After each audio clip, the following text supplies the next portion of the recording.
Ya, jadi dalam Rakernas ini bukan hanya intelijen tapi seluruh bidang. Oleh karena itu, karena ini juga sudah diundangkan suatu undang-undang baru yaitu KUHP dan mungkin pembahasan rancangan KUHP, maka juga di sini dibahas juga masalah strategi hal-hal yang strategis terkait dengan KUHP tersebut dan juga RKUHP. Karena apa? Karena dalam KUHP baru itu ada hal yang baru. Saya harapkan Persaja ini menjadi wadah untuk seluruh jaksa untuk melakukan apa ya, inovasi-inovasi atau menuangkan pikiran-pikirannya tetapi yang konstruktif yang bisa membangun institusi ini dengan penuh rasa tanggung jawab.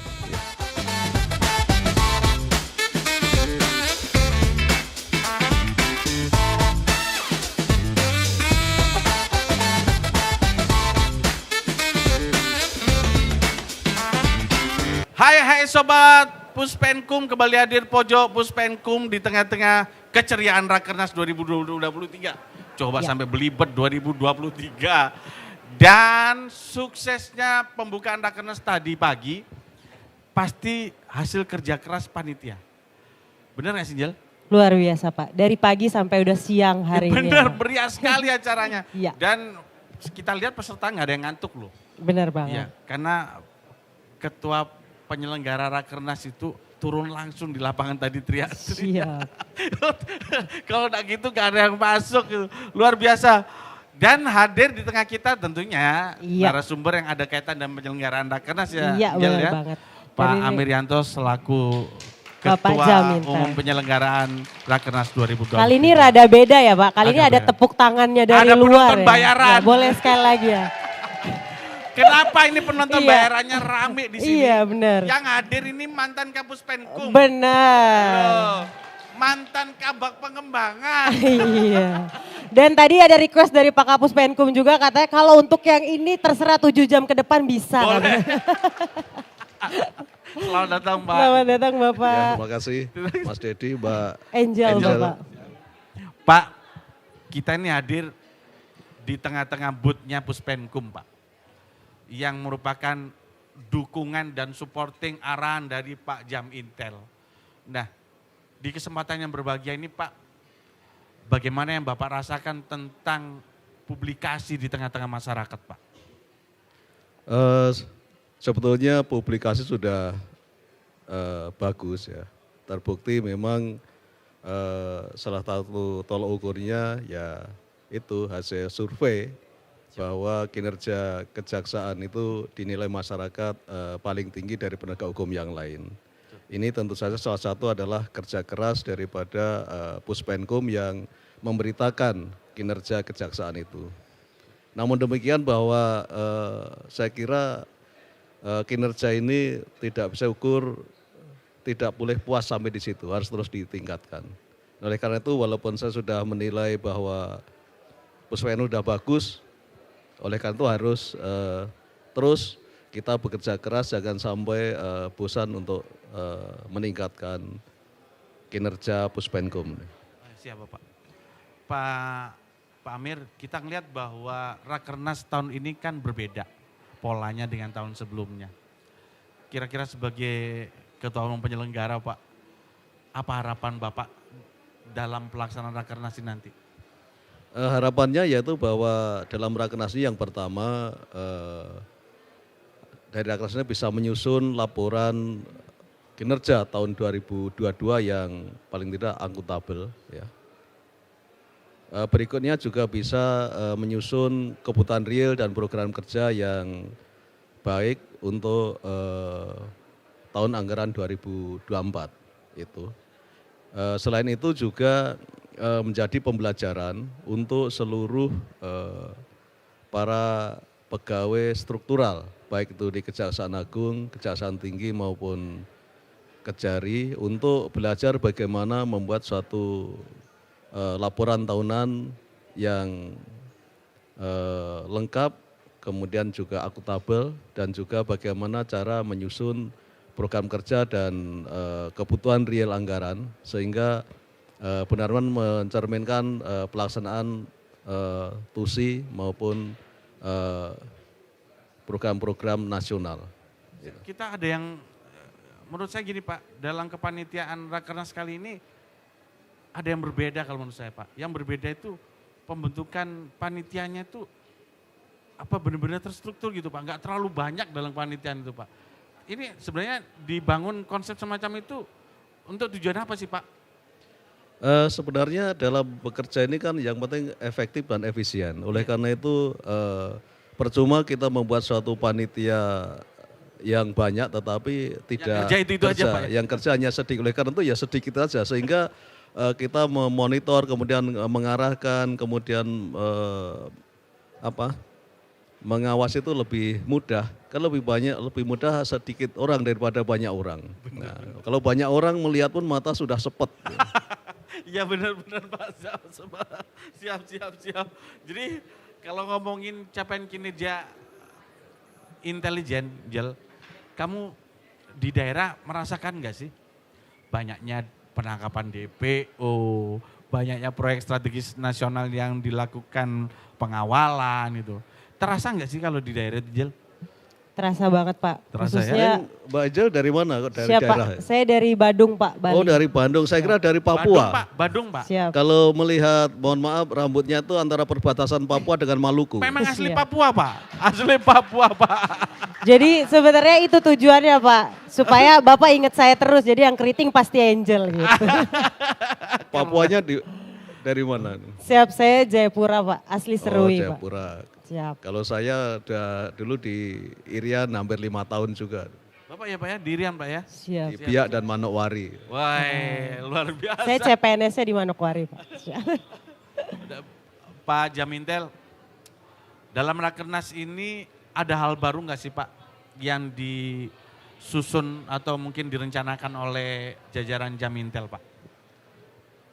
Dalam hal baru yaitu pelaksanaannya. Kalau dulu Rakernas itu kan dilaksanakan pada akhir tahun ya untuk itu dan untuk menyusun rencana kerja tahun berikutnya. Misalkan dilaksanakan Desember 2022 itu untuk menyusun program kerja dan anggaran tahun 2023. Padahal 2023 itu anggaran sudah diketok.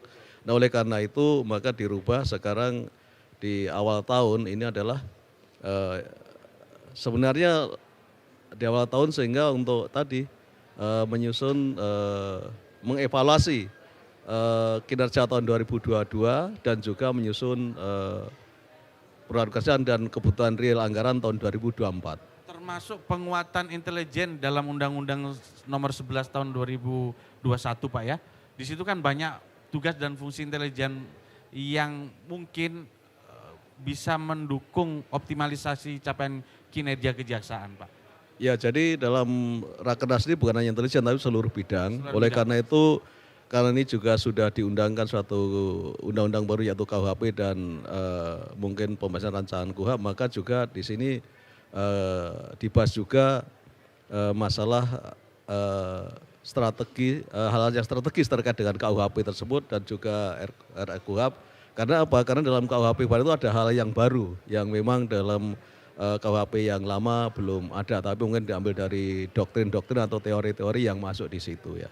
Oleh karena itu inilah salah satu hal untuk masukan sehingga bagaimana kita juga harus berbenah diri, harus cepat. Yang pertama adalah persiapan untuk paling tidak merubah aturan internal kejaksaan terkait dengan masalah tindak pidana ini sesuai dengan KUHP yang baru. Yang kedua juga jaksa-jaksa di kejaksaan ya, khususnya yang muda seperti Mbak Angel ini harus segera beradaptasi, yaitu segera mempelajari KUHP yang baru ini sehingga pada waktu penerapan tidak terjadi satu kesalahan ya seperti itu.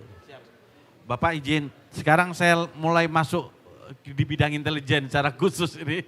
Kita ngelihat bahwa capaian kinerja 2022 Pak, itu kontribusi bidang intelijen terhadap terwujudnya penguatan ekonomi nasional Pak, khususnya dalam pengamanan proyek-proyek pembangunan strategis nasional, itu mencapai 313 triliun Pak. Nah ini apa harapan Bapak ke depan di tahun 2023 untuk konsistensi capaian kinerja bidang PPS Pak? Ya tentu saja saya mengharapkan ke depan kawan-kawan diintel semakin profesional seperti yang diharapkan oleh Bapak Jaksung, bahwa dalam rangka melakukan pengamanan PPS ini sebenarnya yang harus dilihat itu oleh orang itu adalah ada enggak dalam proyek strategis itu ada suatu ancaman, gangguan, hambatan, tantangan, atau paling enggak potensi adanya AGHT tersebut, sehingga dari situ dicarikan suatu solusi sehingga AGHT tersebut tidak sampai mengganggu pelaksanaan proyek tersebut, atau potensi AGHT itu tidak sampai terjadi sehingga proyek itu selesai tepat waktu, tepat guna, dan tepat sasaran. Dan itu menyangkut kepercayaan lembaga lain ya Pak ya. Makin hari kepercayaan lembaga lain terhadap kejaksaan juga meningkat nih. Nah mungkin strategi Bapak untuk lebih meyakinkan stakeholder gitu Pak. Mungkin ada strategi khusus dari Jamintel Pak? Ya, yang pertama bahwa kita harus memberikan pelayanan yang terbaik ya, yang cepat. Makanya Tafsir Adiaksa yang ketiga adalah wicaksana. Artinya kita harus kan di situ bijaksana untuk dan tingkah laku khususnya dalam penerapan tugas dan kewenangan. Oleh karena itu kita sebagai abdi negara ya, jaksa juga harus memberikan pelayanan yang baik. Oleh karena itu semua itu kita anggap sebagai kepentingan kita. Oleh karena itu harus kita beri pelayanan yang terbaik. Jangan sampai misalnya tamu datang kita tunda-tunda untuk nunggu yang lama ya, kemudian juga dalam penyelesaian apa yang diharapkan lama, karena tentu saja pihak-pihak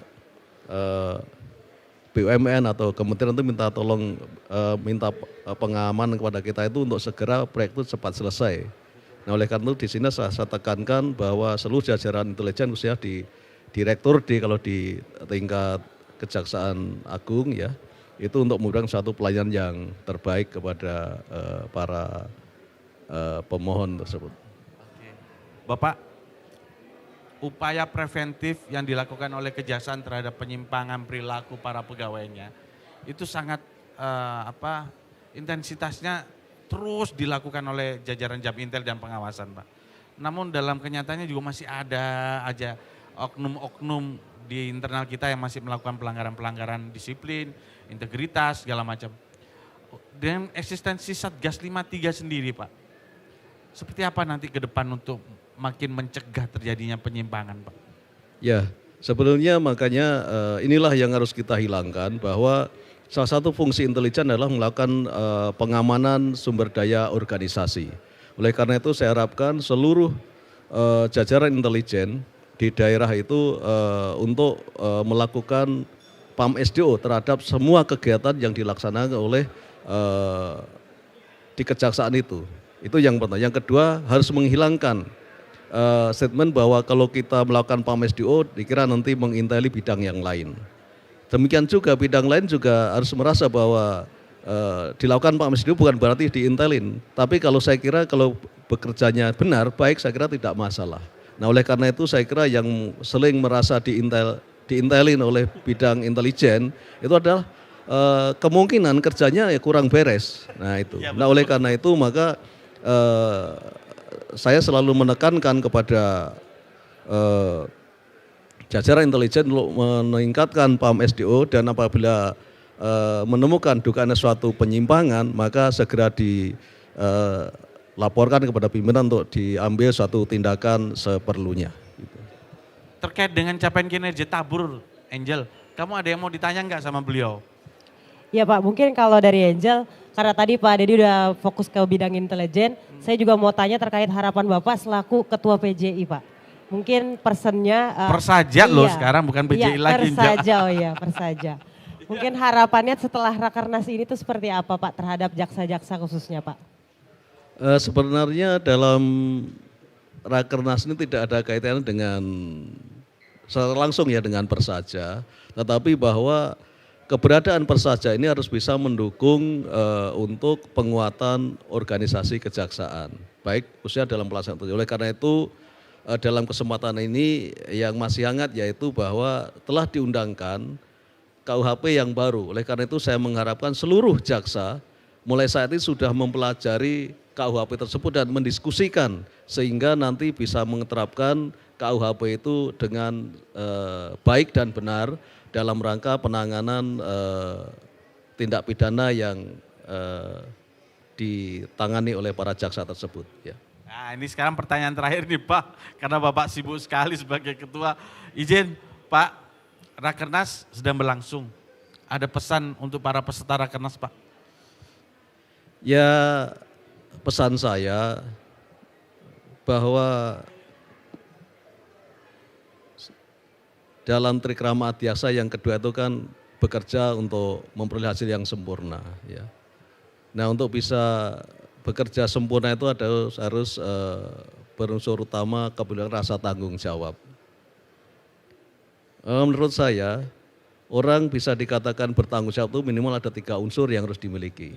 Yang pertama adalah profesionalitas, ya. Tanpa profesionalitas, tidak punya keahlian, tidak punya ilmu, saya kira tidak bisa mengerjakan pekerjaan dengan baik. Nah oleh karena itu Mbak Angel yang masih muda saya kira tolong dipupuk terus profesionalitas ini. Yang kedua saya kira integritas. Integritas ya saya kira kita bagaimana kita melaksanakan dengan seluruhnya ya. Atau mungkin mudahnya ada tahu yang benar dan salah, kemudian baik buruk diambil yang benar yang baik, saya kira itulah integritas. Kemudian yang terakhir adalah disiplin. Nah ini saya melihat kedisiplinan dari mohon maaf beliau-beliau ini saya kira masih kurang, makanya saya sebagai ketua umum tadi sampai mengobrak-obrak untuk segera masuk. Padahal sudah tahu dalam jadwal dan sudah dibagikan jam 8 harus sudah mulai pembukaan, tetapi jam 8 masih kawan-kawan belum siap misalkan. Itu yang pertama. Yang kedua juga saya kira Bapak Jaksa Agung sudah menunggu dengan lama, kalau misalnya nggak segera masuk kan mestinya juga agak malu. Tapi disinilah maka kesadaran mari kita tambahkan disiplin kita, profesionalitas kita, kemudian juga integritas kita dan tambah bijaksana sehingga dengan demikian maka saya yakin kalau trikrama adiaksa ini sudah dilaksanakan baik maka kepercayaan masyarakat kepada kejaksaan itu pasti akan meningkat dan saya kira juga penyimpangan yang akan semakin berkurang, bahkan mungkin tidak akan ada penyimpangan dalam melaksanakan tugas. Amin, keren. Luar biasa. Otomatis langsung tepuk tangannya otomatis. Itu otomatis ini, penonton bayarannya banyak banget ini ya. Honor saya berapa ini? Mbak Puji. Puji susah Pak kalau dimintain cair honor cepat Pak. Terima kasih Pak Amerianto selaku Ketua Umum Penyelenggaraan Rakernas 2023 dan sehari-hari sebagai Jaksa Agung Muda Intelijen. Mudah-mudahan seluruh arahan beliau. Mungkin ya, boleh Pak. Nambahkan Pak, monggo Pak. Nambahkan terkait dengan persaja. Jadi saya sebagai Ketua Umum adalah hanya mengkoordinir, oleh karena itu saya harapkan persaja ini menjadi wadah untuk seluruh jaksa untuk melakukan inovasi-inovasi atau menuangkan pikiran-pikirannya tetapi yang konstruktif, yang bisa membangun institusi ini dengan penuh rasa tanggung jawab. Ya. Oleh karena itu apabila ada permasalahan para jaksa jangan sampai misalkan membuat suatu grup-grup yang mungkin tidak bisa dipertanggungjawab tapi mungkin bisa disalurkan melalui persaja. Memperkuat sinergitas seluruh jaksa, memperkuat komitmen kebersamaan dan membangun profesionalitas jaksa di masa mendatang menjadi tujuan kita bersama. Terima kasih Pak Jamintel. Salam sehat untuk kita semua. Salam sehat untuk semuanya. Sehat Pojok Puspenkum.